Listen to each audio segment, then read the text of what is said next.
This new book focused on advanced ingredients superfoods, all right? The one we're gonna highlight today is matcha powder, made from matcha green tea. So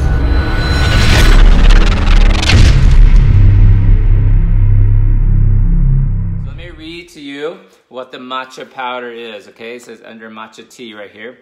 Matcha powder likely rings a bell as a now popular alternative to coffee. But there is so much more to this glowing green substance. Young leaves, young baby leaves, are plucked from shade-grown Camellia sinensis plants, then steamed, rolled, and deveined before being ground into this magical powder. Being super high in antioxidants, this magical powder could possibly prevent cancer, promote weight loss, y'all want that, improve exercise performance, lower blood pressure, and detoxify the body. The main ingredient in matcha tea, amino acid L-theanine, provides alertness without the jitters of caffeine, okay? So matcha tea is going to be great for you if you're trying to avoid coffee. So right now, I'm on a cleanse myself. I'm no alcohol and no coffee until Labor Day. No alcohol, no coffee until Labor Day. So I'm starting to use some tea, all right? Some matcha tea. All right, so how are we gonna do this green smoothie? There's about 3 recipes in this book that uses matcha tea.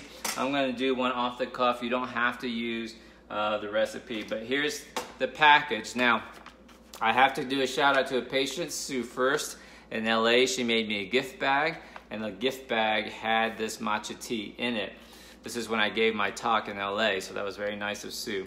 Okay, so you open this up, and it has a packet there, and you can drink it just like tea, right? You can brew it just like tea, but we're gonna put it in our smoothie. And I just put a single serving packet of matcha tea into my smoothie, all right? Now, so each pack came with 20 tubes. You can probably get this at a specialty store, Whole Foods, things like that. In Albuquerque, it would be in the Sprouts or the possibly the tea section of any grocer now. It's pretty common. You can also go to your Talon Market ethnic stores. Now you want to get a high quality matcha tea powder, all right? So it needs to be fine quality. That's what's gonna make it really blend well into smoothie. This happens to be an organic one. You don't have to buy organic, but you can. But I want to show you this powder. It's a nice green color, so I'm just going to open it here. I put it into my emulsifier. Now I have a Ninja. You can use a NutriBullet if you want. Ninjas are cheaper, but don't use a regular blender when you're making your smoothies, okay? You really want to, let me see if y'all can see this here. Let me see. This powder, I'm gonna pour it into there. It's coming out. There you go. Did you see it? Here it is. It's a nice green color. All right. Okay. Oh, and you can smell it. And you know what it smells like? Have you ever had green tea ice cream at like Japanese restaurants? Green tea ice cream. It smells like that. All right. Let me see if I can get y'all. There you go. There's the powder. How cool is that, right? So it's just a nice little green powder. Now, what makes it a green smoothie? You have to use some sort of leafy greens. It's not the color of the smoothie, it's the fact that it's leafy greens. I like to use spinach. Spinach is very mild. It's easy to blend, right? And for me, kale is a little bit too astringent. And I usually put about 3 in here. I also like to use baby spinach because, you know, one box will last me for a week. I always buy the organic one. You're worth it. It's not that much more expensive, right? So that's about how much I put in there.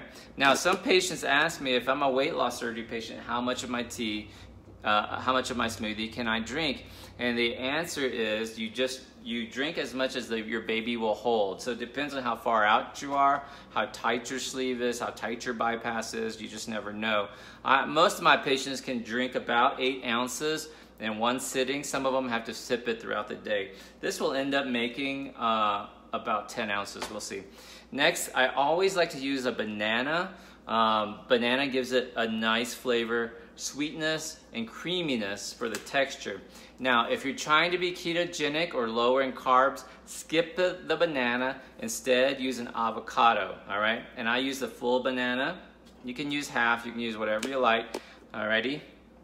So, simply break it in here. You can put it into your smoothie. And then I put this into my compost, all right? So I'll have a little compost bin I use. Now, to show off the green color of the matcha, I'm going to use a couple of tropical fruits. I'm going to use mango and pineapple. Again, if you're trying to be ketogenic, skip the mango. It's too sweet for you. Instead, you can use your berries. Blueberries, cherries would be fine, blackberries, raspberries. I'm not trying to be ketogenic or low carb today. If you are diabetic, you want to try to skip these higher carb fruits like bananas are too sweet for you. Skip grapes, skip watermelon. Berries would be fine if you're diabetic, but I want to do this because this is a nice, easy drinking smoothie for you. So just a few pieces of pineapple and mango in there. Now you need a liquid, okay? So the liquid I like to use is soy milk. And the reason why I use soy milk is because it has some protein in it. It has 7 grams of protein, and a lot of that's important for people who've had weight loss surgery. Now, don't believe what you read on the internet. Just put that in there like that. Don't believe what you read on the internet about soy milk being bad for you. That's all wrong. Soy milk is fine. And, and just remember this, a lot of your doctors, they get information off the internet too, and they buy into some of this Facebook media that makes you think that soy milk is bad for you. Hold on for me just a second. I got pretty bad allergies because I live in New Mexico now, and I like to use bee pollen. And you're gonna put in here just a few drops of bee pollen. Actually, bee pollen is in the Advanced Green Smoothies book also. There you go. Right here as an ingredient. And when I was researching this book, one of the things I found out about bee pollen is supposedly it has the highest amount of protein in any animal product. I thought that was kind of interesting, right? That's pretty cool. So now I'm going to put my lid on there. I don't use sweetener. The soy milk is already sweet. Now, if you guys are putting it using water as your liquid base and you're having to put in stuff like Splenda's not good for you, or artificial sweetener, switch to soy milk. You'll like the extra protein, plus you'll like the sweetness, okay? This is going to be really nice. Use an emulsifying blender. Here we go. I actually don't have a mic, so let's see how this goes right here. Put this in. I like to let that water come down here because I have the frozen fruit on top. Now, if your blender is not strong enough to do this in one, I would blend the greens first, then add the fruit. I might do that later in a different episode. So if you don't have enough liquid, what you see here is that it's starting to get too thick, but we'll see how it comes out. Okay, when you hear that, I don't have enough liquid in there, okay? So what you have to do is tap this lid back down. All right, and you see how it looks like ice cream texture? I know you want ice cream texture, but we don't, okay? We want a smoothie texture, so I've got to add a little bit more liquid. I could tell by the way my machine was running that it didn't have enough liquid there. Comes from years of doing green smoothies. Get that lid back on there. We're gonna blend this again. There we go. Yeah, baby, now it's going. Oh, look at that color, isn't that beautiful? All right, let me get you down there. And I like to give it a couple pumps.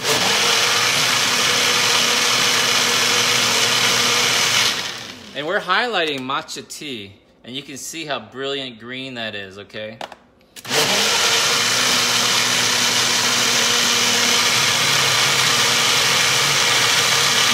Now, if you end up adding berries in here, obviously the berries are going to turn the smoothie into like this kind of more of a brown color. So Be careful of that. Nothing wrong with berries. All right, so I'm gonna tap this lid. Here we go. It's gonna be amazing. All right. Perfect. Oh man, that's so good. It has like a slight hint of green tea in it. Like, remember if you ever had that green tea ice cream at Japanese restaurants, that's what it's gonna taste like. It has a little mild green taste flavor. Tastes more of the banana and the mangoes. So all right, that's our smoothie for today. We highlighted matcha tea, matcha powder. I discussed that in my new Advanced Green Smoothies book. This is available for pre-order on Kindle. I'll put the link in there on the post, so look for that. And also, it'll be available for paperback copy in about 2 weeks on Amazon, all right? So check that out. I'm gonna be doing more broadcasts for you now that I'm officially retired. This smoothie, matcha tea powder, is great for you if you need an energy boost. It has natural ingredients in it, no caffeine, but it'll give you the effects of caffeine, okay? So it'll be great, especially if you're trying to avoid coffee, the acids in coffee, and especially if you're having heartburn. So I'm doing a detox right now. I'm alcohol-free and coffee-free until Labor Day. So I'm 3 days no alcohol, and this is my first day without coffee. So I'm using the matcha powder. I thought it'd be great. All right. I hope you will take it. I hope you like this video. Watch it again. Share the broadcast for me. Appreciate y'all very much, and I will see you on the flip side.